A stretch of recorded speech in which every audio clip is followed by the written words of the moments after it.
Good evening, all, and thank you for the opportunity to speak this evening. I think in particular, thanks to our previous presenters, very fascinating presentations. I would like to say this one is going to be very, very different. So I'm in the healthcare sector, and Poolbeg Pharma, listed on the AIM market in London. And I want to take you through our company today, along with my colleague Ian O'Connell, CFO, and talk about the company, where we are, what we're doing, what our ambitions are.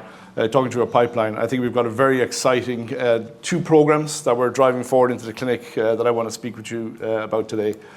So that's all covered, isn't it? So Poolbeg, we've got a highly experienced team with a proven track record.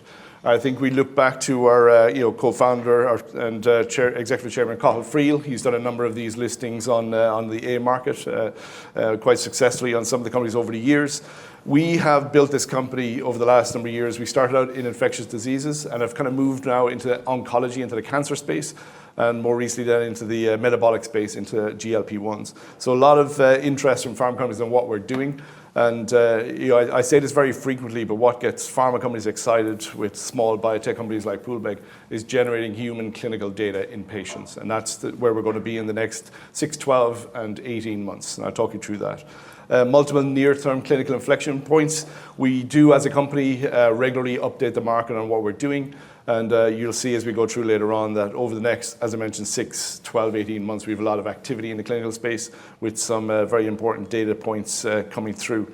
And that's where, as I mentioned, pharma gets very interested in what companies like Poolbeg are doing. They always look to replenish their pipeline, to look for opportunities, to look for innovation, to help build out their pipeline, to generate further revenues down the line. So they're looking for companies like us to have human patient data, and then they'll partner the program and develop it further. We just completed a fundraise through our AGM and general meeting yesterday. So now we've got a cash runway into 2027 to take these programs through into the clinic to these significant value inflection points. So, and again, I will kind of reiterate, we've got a fantastic team behind us to execute on that strategy. This is our pipeline as it stands today. POLB 001, you could say, is the crown jewels. This is a clinical stage program. It's a p38 MAP kinase inhibitor. There will be a sprinkle of science going through the presentation, but p38 MAP kinase is a master regulator of that immune response, that inflammatory response. Particularly, for example, if you get an infection, all the immune system kind of amps up. P38 is a key driver of that. And what it does, it drives the expression of a lot of different cytokines. And these are kind of messenger systems within the immune system. And we are applying this inhibitor into a cancer immunotherapy-induced cytokine release syndrome. So it's worth speaking about what this next generation of cancer treatments are. We started off as blunt instruments with chemotherapy a long time ago. We've gotten very, very sophisticated over the last decade or so, where we're actually turning our own immune system to go after tumors. And these are called T-cell engagers. So T-cell is a part of your immune system. We're convincing these T-cells to go after tumor cells. And the efficacy of these have been remarkable, particularly in the hematological cancers, like multiple myeloma, for example. And so what happens, you give these T-cell engagers, they go after your tumor, are very successful, but you have this unwanted side effect of cytokine release syndrome or cytokine storm. And we've got a drug that'll help prevent that. And I'll go through in greater detail later on. An important milestone for the company in just the last month or so, we got from the US FDA orphan drug designation for a drug, and that's, without going into too much detail, is a challenge. You have to convince the FDA that what you have is scientifically rational. There's a scientific rationale. You have the potential to benefit patients. And what these patients are, they're kind of small in numbers, but are smaller than your blockbuster numbers. But they saw the potential, and they gave us this orphan drug designation. And I'll talk you through the benefits of that later on, because it is quite important for the company. I mentioned milestones earlier on. So you'll see on the right-hand side here, we plan to have our first patient dose. And I say patient because this is a multiple myeloma patient that will be receiving our drug along with one of those T-cell engagers, a bispecific antibody. And we're very fortunate. I mean, it's nice to be here in Manchester. But this trial, our principal investigator is based over in the Christie.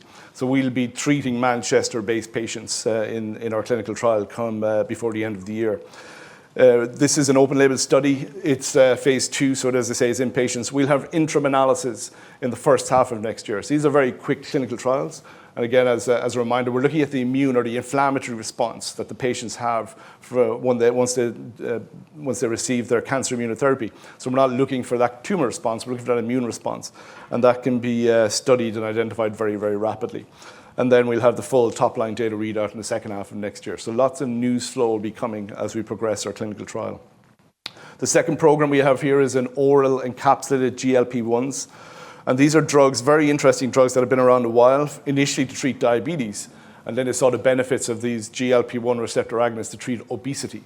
And you open any newspaper any day of the week, and there's a new clinical trial is being started. There's wonderful efficacy benefits around cardiovascular disease, around renal disease, that these drugs are benefiting patients, particularly obese patients. The majority of these drugs are given by injection. And we have a collaboration with a company, Anabio, where they encapsulate this peptide, this GLP-1 receptor peptide. So you can take it orally, it survives the stomach acids and enzymes, gets into the small intestine, where it's released, and then it has this functional effect. So we've got a proof of concept clinical trial. We intend to start before the end of the year. And again, very rapid data in humans. We'll have the data in the first half of next year. Again, it's a very rapid study, and that's going to be in 20 patients. And I won't speak about today in the interest of time. We've got 2 other programs where we used AI collaborations to analyze very impressive and pristine clinical trial data around influenza and RSV. And we identified some very interesting new drug targets and new drug opportunities. But as I say, I won't speak about those today. We see these as partnership opportunities. So what I'll do, I'll focus for the next 10 or so minutes on POLB 001 in particular. As I say, it's our crown jewels. We are in the clinic with this, and I say we have really great potential to impact not just patients, but the healthcare system as well. And I'll kind of walk you through the logic here as well. So again, a potentially breakthrough orally delivered to prevent this cytokine release syndrome caused by cancer immunotherapies. So CRS, we're all remember through the pandemic the talk about these cytokine storms that the coronavirus caused. Similarly, that's your immune system is overreacting at that time to the presence of the virus, but now it's your T cells are activated, your immune system is overreacting to being activated by the cancer immunotherapy. And now it's a known side effect, but particularly with oncology therapeutics, there's a balance, the risk-benefit balance. So if you can help a patient survive longer with side effects, you're willing to take that risk. So clinicians right now know that 70% of the patients they give these CAR T cell therapies or these bispecific antibodies will develop CRS. So they know it's coming. So they have them in hospital in these dedicated cancer clinics, give them their bispecific drug or CAR T, and it's a watch and wait. And they know the 70% are going to develop CRS. So then they give them an antibody to kind of calm the immune system back down. And it's that balance where efficacy will happen, but they have to stay in hospital for 1 to 2 weeks. So they're sitting in a bed, stopping other cancer patients from getting into that bed. So there's that concern about if you can move them through the clinic quicker, first of all, more patients will get treated. And secondly, from a pharma standpoint, more of their drug will get into the patients that need them. So if you can remove CRS, that opens up that bottleneck, and I'll talk to that later on. Importantly, there's no current approved therapies to prevent CRS. As I say, there is these reactive therapies where if CRS is developed, they kind of give an infusion of a drug, one of which is tocilizumab. This is an antibody against a target called interleukin-6, which I'll touch upon later on. And what that does is calms the immune system back down. So as I say, we're looking to prevent this grade 2, where you need intervention, where you need respirators, for example, and manage the patient's cytokine storm. And we've done some in-depth analysis of what this drug could do, POLB 001 could do on the marketplace.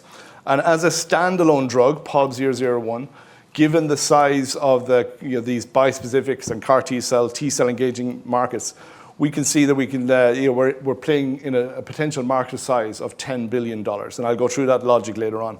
And again, the important thing is preventing. And healthcare is always about preventing. You hear it all the time about, you don't want to get sick and recover. You want to prevent being sick in the first place. So there's a lot of interest in this. And I will talk about the drug right now. POLB 001, as I say, it's a small molecule. It can be given orally. It inhibits a target called p38 MAP kinase, as I mentioned, a master regulator. And so there's ease of administration. This is very important from a patient standpoint. They can take it at home, and you'll see later on why that's of immense benefit. We know it prevents that excessive inflammation. So when the immune system is triggered, you want to stop it from overrunning, so going off the runway. So we're kind of managing that immune system. But importantly, we're not suppressing the immune system. There's a lot of drugs out there that will kind of block your kind of inflammatory response, but you're at a risk of infection. So we're kind of finding that balance between blocking that excessive inflammation, but keeping the immune system intact. We've been building out our patent portfolio, which is key and critical in this industry, because that's one of the first things what pharma look for is to show me your data and show me your intellectual property.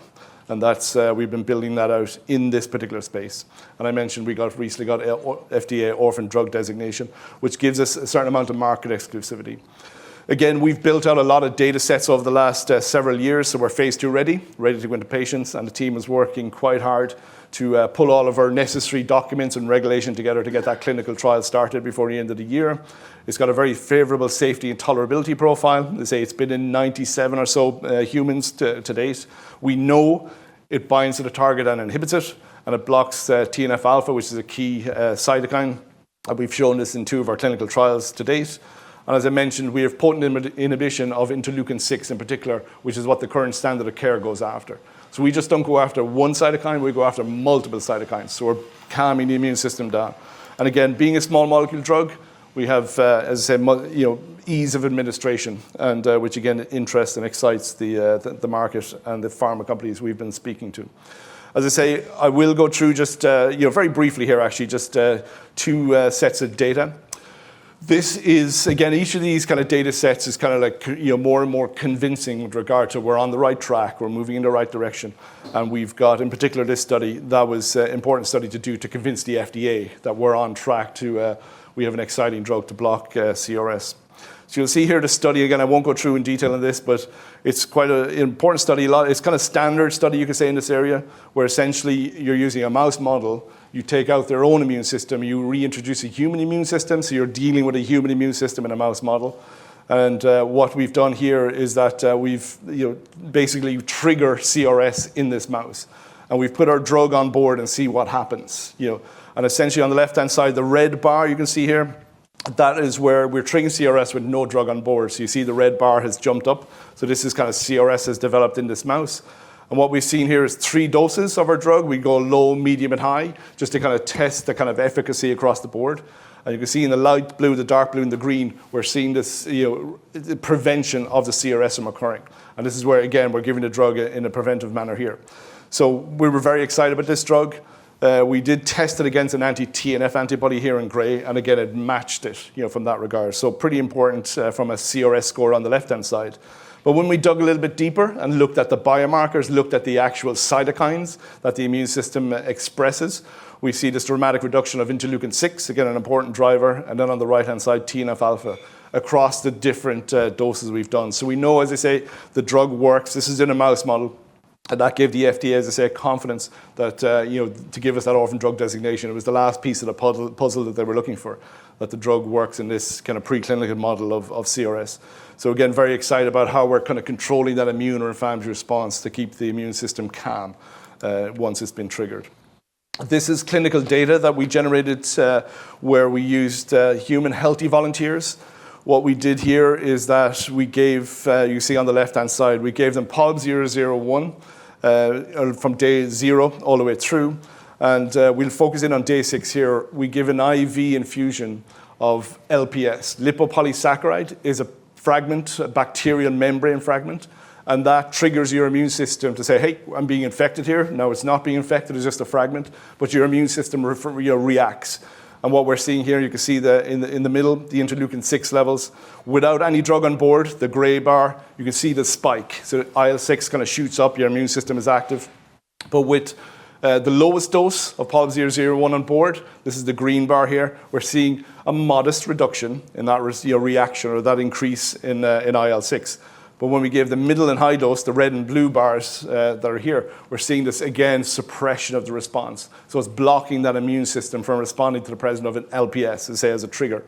And importantly, then we look at these clinical signs and symptoms. And this is just a subset of the data that we have. And obviously, we've presented this actually at ASH conference, the American Society of Hematology conference at the end of 2023 as a keynote presented by Emma Searle, who is based here in Christie.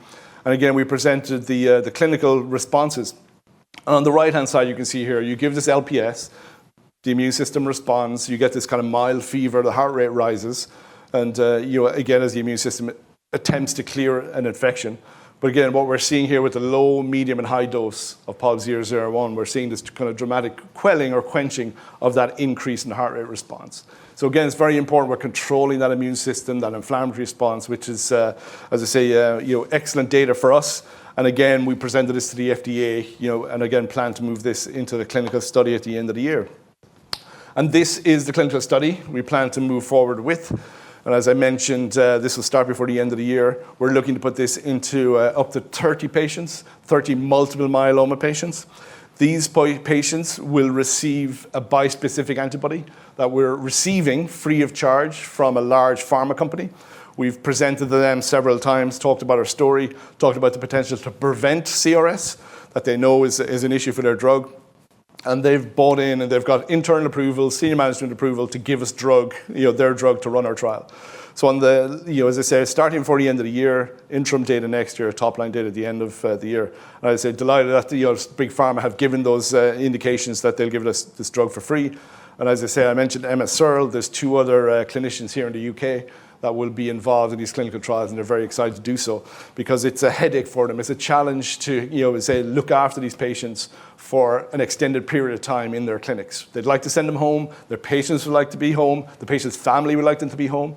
So if we can prevent CRS, we can do that. We can send them home quicker, and they can kind of deal with their disease in the community setting, and that's an ultimate goal.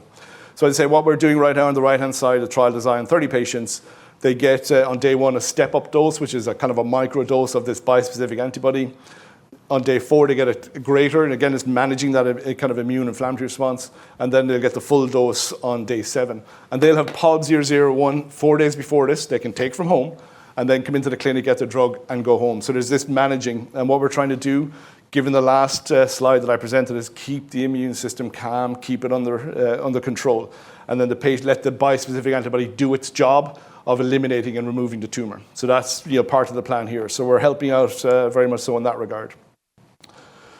From a Poolbeg standpoint, we're thinking kind of a long-term here, but it's important to know the marketplace that we're playing in.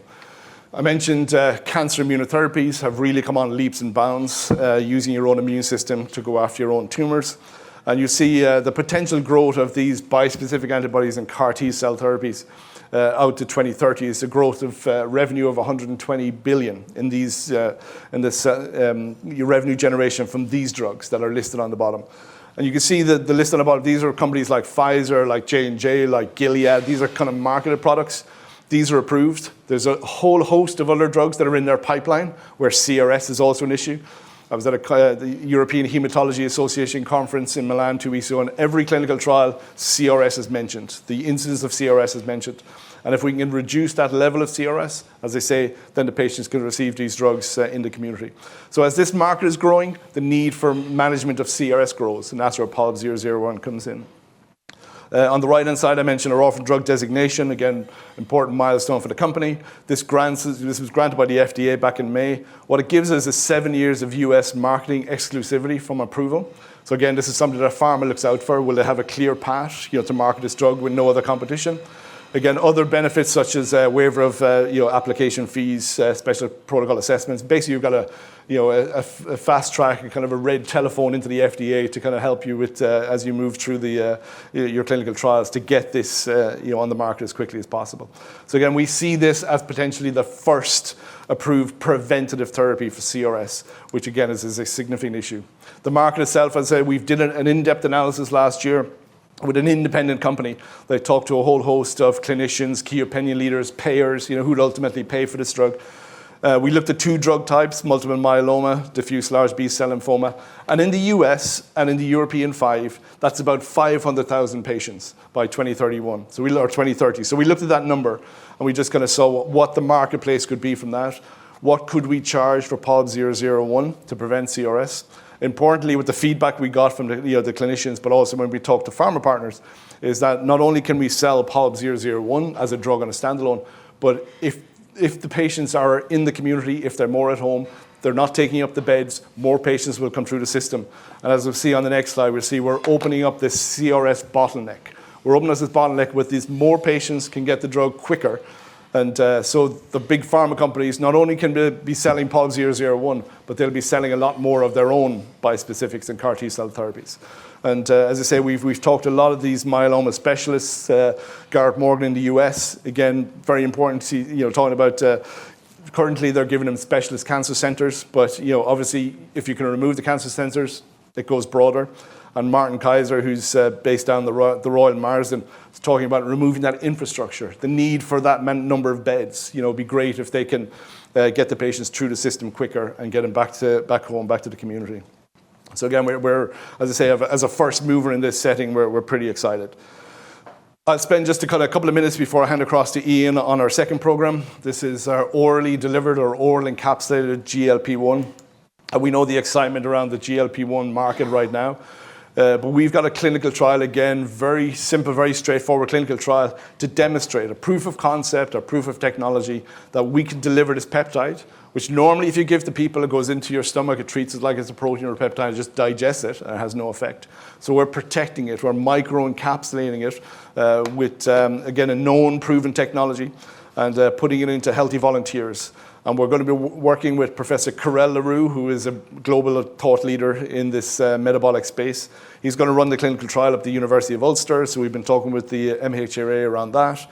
We want to demonstrate that GLP-1 survives the stomach, gets into the small intestine, and has some bioefficacy, essentially. We're looking at glucose tolerance test.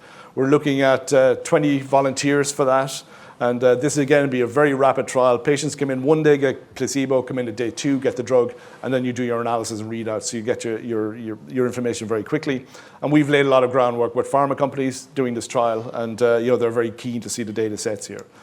And then, as I said, the market is huge and growing. 42% obesity in the US population. They're crying out for new and better meds. If you can avoid injection, all the better. And just on the right-hand side here, I'll talk about our collaborators, Anabio. They've got marketed products using this technology in the probiotic space, in the vitamin space, in the iron space. So we know it's a validated technology, and now we're going to apply it, as I say, to the pharmaceutical space, particularly with the GLP-1s. It's very exciting for the company in that. So what I'll do, I'll stop right here, but I'll stand over here. I'll let Ian finish up just the last couple of slides, and then we'll take questions. Perfect. Thank you, Jeremy. Can everyone hear me okay? Perfect. So first things first, thanks for your attention.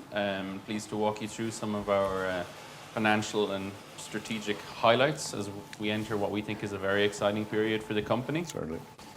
So just to give you a line or two on our core strategy remains tightly focused, and as a small company, that's hugely important for us. We take attractive product candidates, so POLB 001 and our oral GLP-1 program, for instance, through cost-effective clinical trials to generate high-quality, pharma-relevant data with the goal of driving successfully partnering outcomes. Mm-hmm. And we think that we're fortunate. We've the team on hand, a strong leadership team that brings both development and deal-making expertise. And, I'll big Jeremy up. It's easier for someone else to do it rather than doing it yourself. But in his last company, for instance, Jeremy was instrumental in the sale of the company, Inflazome, to Roche for $450 million up front. Now, I'm not saying that we can get $450 million, but we'll certainly do our best to try. But I think it's reflective of the type of outcome that model of really targeted, cost-effective development can actually generate. From a financial standpoint, we're well positioned. And as Jeremy mentioned, we just completed a 4.865 million raise. It was oversubscribed, which we thought was great. It was reflected the confidence in both our strategy and our pipeline, and we're debt-free, really important in the pharmaceutical industry. So that financing now gives us a clear runway into 2027. And it means that we're funded through several value inflection points. And we think that we have a nice, steady cadence of news flow and clinical data to really propel us forward, and is going to offer multiple opportunities to drive partnering engagement. And on the next slide, I think you can kind of graphically see that. Just in the interest of time, I won't take you through it all, because I know Jeremy's kind of done a good job on that. But just to call out the phase 2A interim analysis and the top-line data on POLB 001, and of course the initiation of the study itself, and the oral GLP-1 program, the top-line data has been really key drivers for the company. Mm-hmm. So if I was to leave you with one message, I think it would be that we're well capitalized and focused. We're entering a really exciting catalyst-rich period for the company, and we think we have a really clear plan in place to really deliver shareholder returns, which I think is the most important thing of all. So with that, I'll hand you back to Jeremy. Yeah, let's take some questions. Thank you all. I'll leave that slide here just to. Yeah, we got 5 minutes of slide. That's okay. That was a whirlwind tour. Have we got any questions? Yes, I have a question. It's kind of the elephant in the room, and it's drug pricing in the United States with Trump's declaration that Americans shouldn't pay any more for drugs than Europeans, for example. And most pharma companies have depended on that differential pricing to drive their investment programs. So that could have a major effect right across the pharma industry. And I just wanted to know what your views are on that and what measures you might have to take. That's a fantastic question, right? And you're right. I mean, I don't want to be flippant here, but like, Trump and his taco, like, will he follow through and all of that, right? The pharma companies are kind of adjusting. I will say, right, that with the bispecific antibodies, and you're right, the cost of those drugs are kind of pretty expensive. They're kind of less over here. But we know the benefits, and we've done that kind of, healthcare economics analysis. What we are doing from a Poolbeg standpoint is we are keeping patients out of hospitals, right? It's one thing about the cost of the drug and keeping people alive. We're keeping people out of hospitals, so we're going to do a lot of savings. Now, our drugs won't be as expensive as the cancer immunotherapies themselves. Secondly, importantly, ours is a small molecule, so the manufacturing is a lot lower.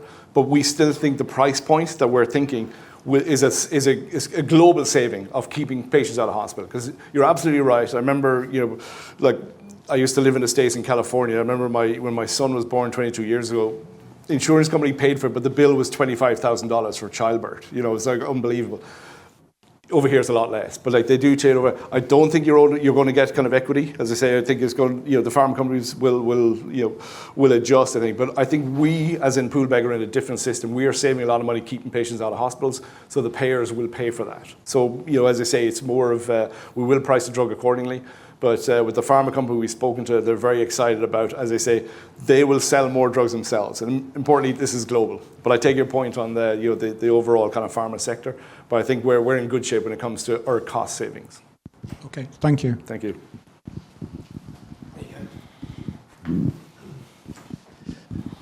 Given that most drugs, certainly many drugs, fail at phase 2, what do you think the chances of success are for your drug? I have to say I'm confident, right? And I say this, as the CEO, yes, but the data sets that we've built up, okay, the preclinical work, and again, I think about this, I remember working at Genentech years ago where we'd have companies coming in and they'd be presenting clinical data, and then people say, oh, show me the preclinical data. It's almost irrelevant, And then somebody coming in with clinical data and say, come back when you have the clinical data. It's this, but we've got both. We've got both, compelling preclinical data. And I talked about the LPS challenge study we had. Compelling data. We trigger the immune system and our drug kind of brings it back down. The same thing happens in CRS. The immune system is triggered by these bispecific antibodies and CAR-Ts and brings it back down. So again, we have the preclinical data to convince us. And the clinical trial we've designed here, it's 30 patients. It's going to be very, very quick getting the data out.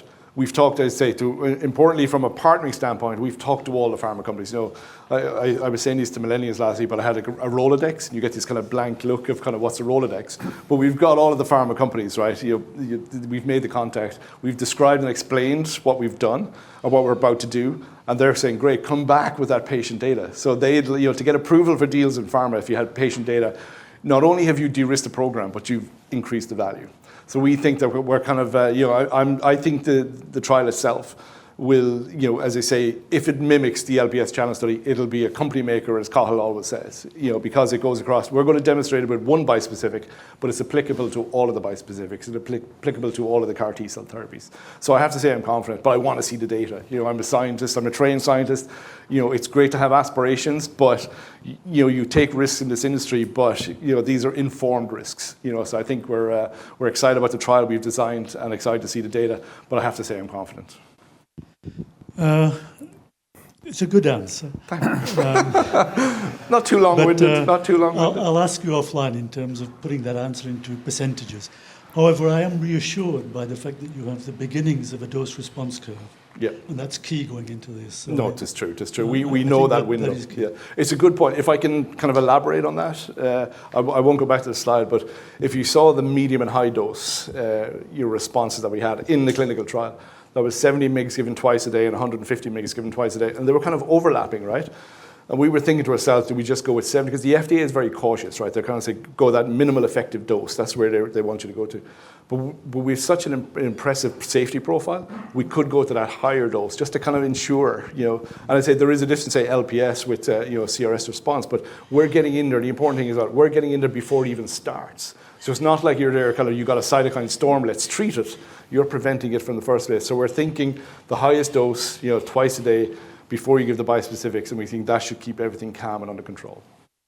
And presumably the FDA doesn't give out those designations willy-nilly. Not at all. I mean, the amount of work we could do, and it's funny that the preclinical slide that I showed, we went to the FDA first and said, like, this is our clinical data. And they were the ones that said, well, do you have it in a preclinical model? And we're like, why do you need, So we went and did that preclinical model and got the great data. And that then convinced them to get it over the line. But it was a nice dialogue, back and forth. They saw the logic, they saw, the plan and strategy. And obviously there was a lot of mutual respect back and forth. We did get a little bit concerned when Trump started gutting the FDA, whether that would slow us down. But I think once your project was in the system, they saw it through to the end. It's again interesting times to see where they take things next. Yeah. But yeah, we were kind of happy to get that across. Well, thanks for the presentation. Thanks. Thank you.